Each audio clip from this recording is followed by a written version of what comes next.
Customs officers are on the front line against smugglers, in the ports, airports, and at sea.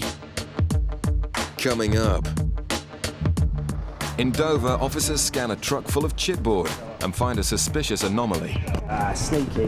In Bristol, Anne's night shift looks like it could be a long one. The UK duty has not been paid on these cigarettes. Where's something to declare? This is now something to declare. And there's more angry passengers in Gatwick. You can open your bag up and let's have a quick look at it. Sir, all right. Sir. Finish and let me go. Idiot.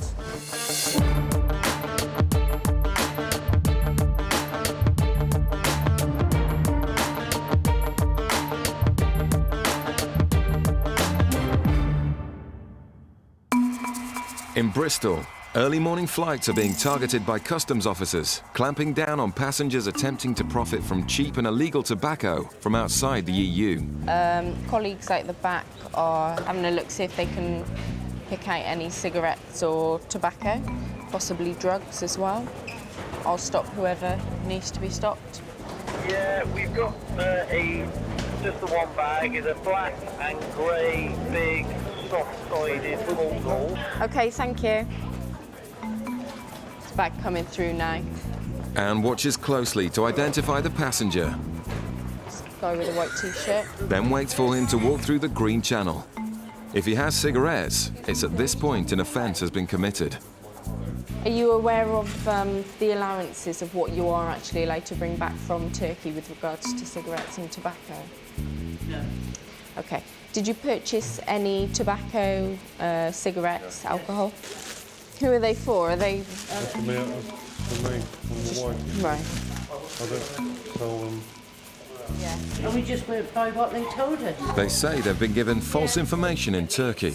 He's actually got somewhere in the region of 4,000 cigarettes, and you are only allowed 200, so that's quite excessive amount to bring back, really. You just go by what they allow you and pay the consequences, possibly. It's going to be an expensive mistake. Good reason. Anne gives the man the bad news. It's an offence because you didn't declare it. If you'd have declared it when you came in, before you came through the channels, if you'd have come to one of us and said, got this amount. Excuse me, I've got to the end of that thing. There's no something to declare or nothing to declare. There is a red point down there with a phone. He said, it's right by the bag, where the bags come out. There's a possibility you would have been allowed to pay the duty on the cigarettes. But for an amount like this, 5,000 cigarettes, when you're actually only allowed to bring back 200, it's just too much. It's too much, I'm sorry. In Dover, customs officers are hunting for smugglers on a different scale, and trucks carrying certain cargoes set the alarm bells ringing. This lorry full of chipboard is a prime target. Well, the vehicle looks a bit dodgy, yeah. Armed with their giant X-ray, customs can quickly scan huge trucks, and innocent drivers can be sent happily on their way. This load is chipboard, the zone's intact, you're free to scan. Thank you. So we're looking for any inconsistency. I've been told the load's chipboard, so it should just be the same all the way through. There's something in there that shouldn't be there.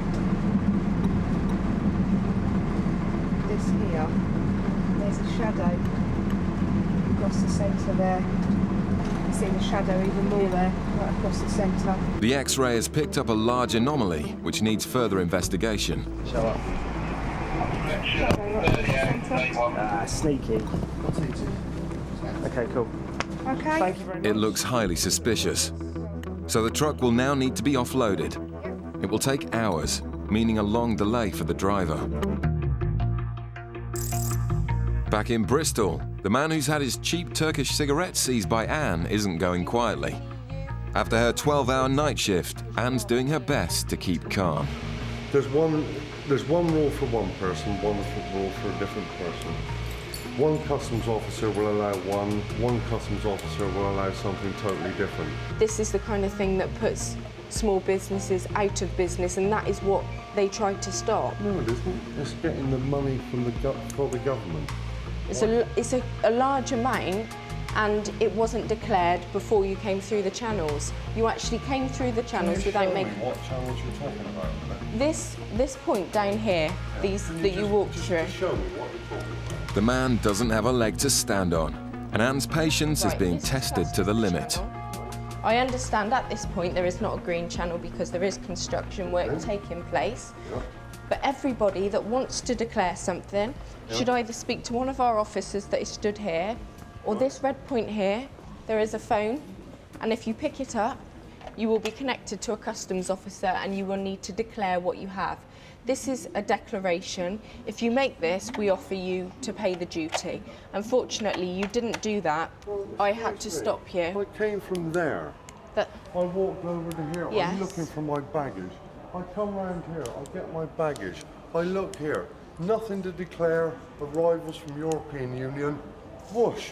Where's something to declare? this is now something to declare. Hang on, hang on, hang on. Where is something to declare? Well, it No, doesn't come need off to it. say... Look, play the game. It doesn't need to say something to declare. You can read, obviously, and that's... Nothing to declare. Big letters. Yes, that is. I'm not going to argue anymore. Look, goods to declare, red point. Warning, if you have failed to make the appropriate... I didn't know that. All I'm not going to it's argue a about bit- it anymore. You do have the right to appeal against my decision. The rules are the rules. I'm sorry, I don't make those rules. I know, it's just the way, it's just, you know, one for one, one for another. So I can keep these, can I? Yes. As a final act of generosity, Anne decides to let them have back their allowance. But the man's angry mother doesn't know how to keep quiet either. I think they should be sorted out. They're telling us one thing and law's another thing, though. I'm sorry, but I disagree with that. Undercover officers also take on cigarette smugglers, but on a global scale. In 2003, investigators in Bristol got a tip-off about second-hand furniture dealer Andrew Smith smuggling cigarettes from the Far East.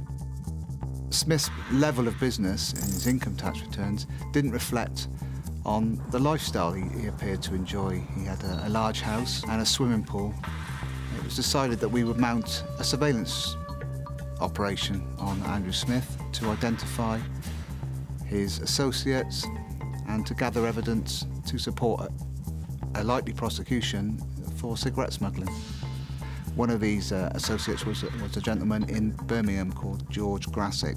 George Grassick had visited Malaysia on a number of occasions, and it was obvious that those visits were to organise the eventual importation of containers.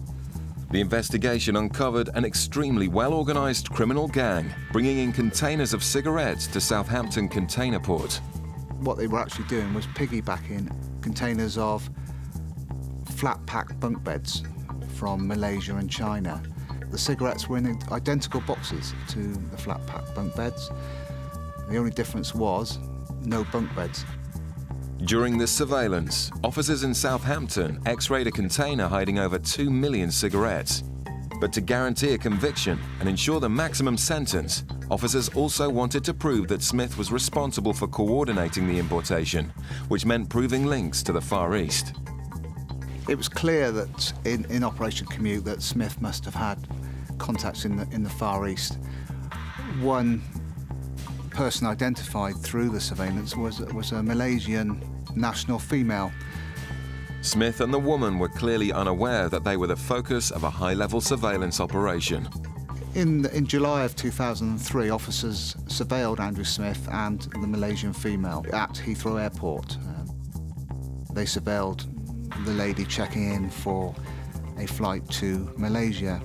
The officers searched her bags covertly and found exactly what they needed. She was totally unaware that the examination had taken place, and officers found a diary, and this female's diary contained handwritten notes relating to containers, freight charges, Far Eastern ports. The evidence of the diary and Smith's association with this Malaysian female, it put him up the ladder a few rungs. It confirmed that he was an organiser of this fraud. At this point, the officers decided it was time to seize the containers and stop the illegal gang's trade route. Their funds were being starved. They were running out of money. They needed to think quick. They decided to use another company to import, or another company name to import their containers. The surveillance carried on Smith. On one occasion, Andrew Smith was seen to leave one car and join some associates in another car. A keen officer walked along, had a look through the window, and there was a piece of paper on the back seat. And that piece of paper had a container number on. That container number was the next container we seized. With a strong case against the two ringleaders assured, Smith and his associates were arrested. He had actually successfully, with George Grassick, imported 10 containers. With the help of our detection colleagues in Southampton, we seized 11 containers that contained 25 million cigarettes. The total revenue evaded was around about £9 million. With the sheer scale of the fraud and the overwhelming evidence, investigators weren't surprised by the sentences handed down. Andrew Smith was sentenced to 3 years, 8 months imprisonment. George Grassick received a prison sentence of 3 years and 11 months. Some people would say they played the game. On this occasion, the authorities won. Still to come, officers stop a tricky customer in Gatwick. Why have you been out there for a week? I don't need to tell you. Well, I'm a customs officer. Yeah, but I don't need to tell you. All right. That's not your business.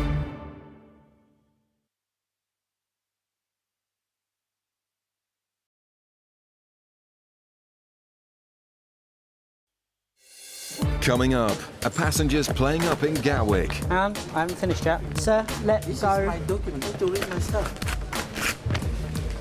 Stay there. Off the coast of Cornwall, Customs cutter searcher is patrolling the limits of British waters, hunting for yachts headed for the UK from the Caribbean. Right, we'll just leave St Mary's, the Scilly Isles, and we're going out to the west. And we're doing what we call a deep sea sweep. We're looking for anything that's out there, small commercial ships, yachts, fishing vessels, and we'll go and have a look at them, and within the 12-mile limit we'll board them and see what they're up to.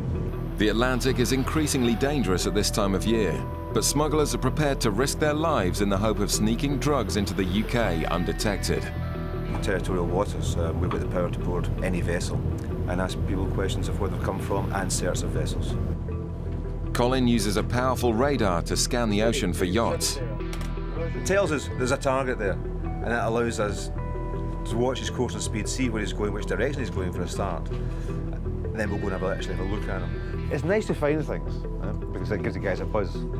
That's what you're here for in the first place. But today there's nothing around but a vast ocean. And it's easy to see why the cutter crews are the most sought-after jobs in customs. Beautiful, aren't they? And that was the game you used to do. You could see how close you get to the passage yard. The chipboard truck with a suspicious X-ray is now in the search bay. The German driver is questioned, while Michael tries to uncover anything stashed inside the load. Well, it's a load of chipboard, so what we've done is we drilled in 2 holes towards the back. As I drilled through, it kind of went down about that deep, and then just gave way. And as I pulled the drill bit, I could smell a little bit of tobacco, and also I could see little bits of tin foil. The only problem is with wood, sometimes because the drill, it burns it when you're drilling. It can smell a little bit like, kind of tobacco type smells. It could be a false alarm, but as the top layer of chipboard comes off, the source of the tobacco smell becomes very clear. Michael has uncovered a massive haul of cigarettes in a coffin concealment. The driver is arrested immediately. Verstehe sowieso gar nichts. Anything we do say may be given evidence. You understand? Weiß es nicht. Well, there's a large quantity of tobacco, marked cigarettes. I'm guessing there's some other bits and pieces in boxes and stuff, but we'll find out in a bit. Well, the chipboard load's quite normal, it's quite common. But as you can see, it's easy to conceal items within it, because it's only cheap wood, it's a cheap load, they can get rid of it quite easily, and they can cut holes in it. While the driver's questioned to see if he's involved, the officers need to count up the cigarettes.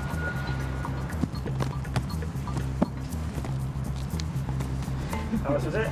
You got 160,000 in there, in the boxes, and Yeah. 160,800 on the pallet. So in total it's 320,800. Just one. So times that by 6. In all, nearly 2 million cigarettes. Because you spend so much time looking in lorries and not finding stuff, because obviously, you know, not everyone's bringing things in. So it's good to find something. That's a good number as well. This is what we kind of want to get, really, because this is the big numbers. In Gatwick, the baggage X-ray has picked up a suspiciously empty suitcase, and customs want to talk to the passenger. Officers have to tackle all kinds of passenger, and some are more cooperative than others. Hi, sir. Hi, where have you come from today? Tripoli, yeah? Okay, just want to bring your bag over here first. Just here. Officers ask simple questions to work out if further investigation is needed. But this man is making things difficult. Yeah, no, that's fine. We'll try and make this as painless as possible. But you need to be quick, yeah? But understand I've got to do my job, though, yeah? Just, first of all, whereabouts are you going to in the UK? Where's home for you here? Well, I live here. Yeah, where's home? Check it in your system. All right, if you tell me, then I won't have to go and check it. Then you go and check it. No, if you do, just tell me where you go. Give me a break, man. Just let me go. Why have you been out there for a week? I don't need to tell you. Well, I'm a customs officer. Yeah, but I don't need to tell you. All right. That's not your business. Did you pack the bags yourself? Yes, yeah. And do you know what's inside your bags? Listen, I have just opened it. All right. Can you check? Well, if you can open your bag up and let's have a quick look inside again. Officers were alerted by the empty bag, but are now very intrigued by the man's demeanour. Just got an empty bag, yeah? All right. Okay, that's all right. No. I won't need to take everything out. My son is just looking for me. Just get. All right, sir. All right. Sir. Get on my nerves.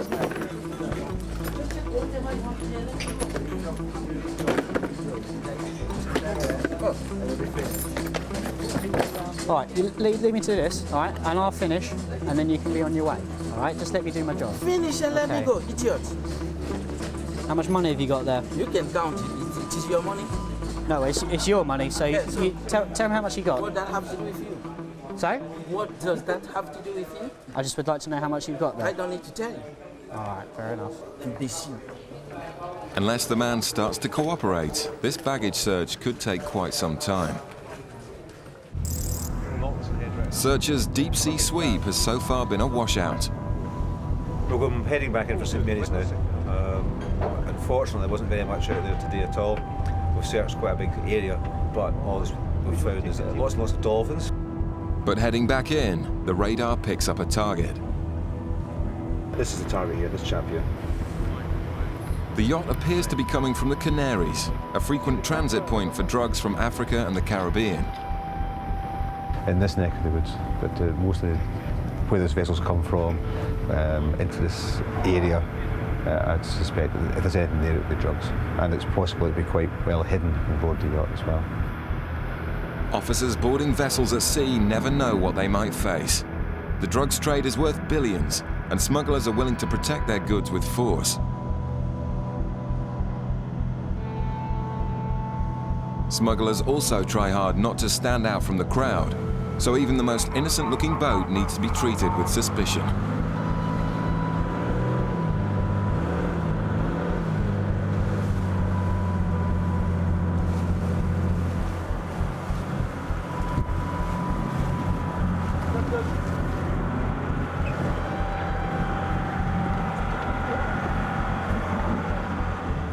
This boat seems harmless, but they can't afford to take anything for granted. It's just a customs visit.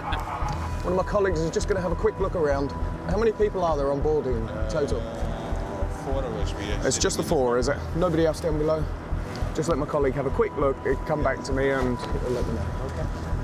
Do you have any drugs on board? Cigarettes, spirits, narcotics, or firearms, guns, knives, explosives? You've got knives for the kitchen, that's fine. While the officers question the crew, the officer searching below deck signals the all clear. No, he's happy. He's happy. He does that when he's happy. Like, kill them. They decide that the boat is clean. and the happy crew sail off into the sunset.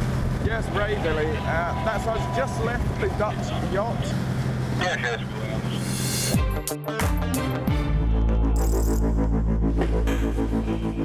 But back in Gatwick, it's not such plain sailing.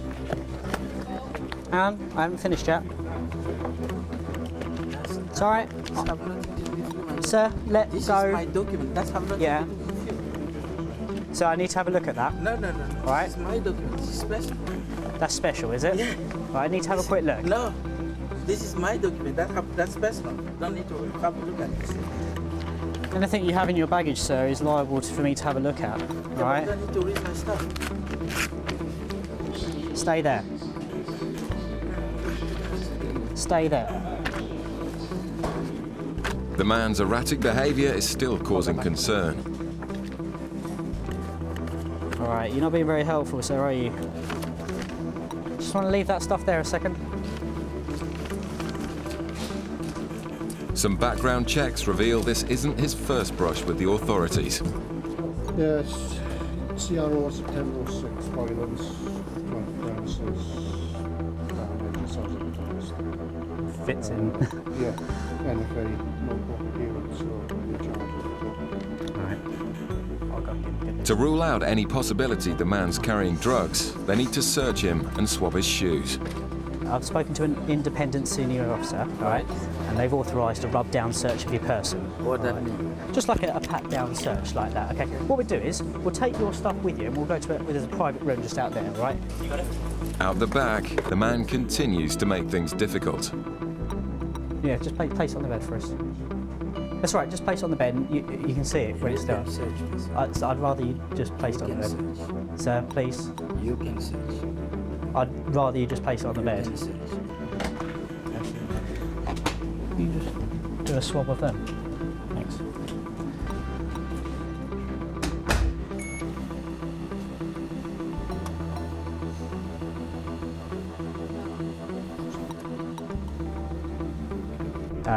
It's got 2 mobile phones plus another SIM card.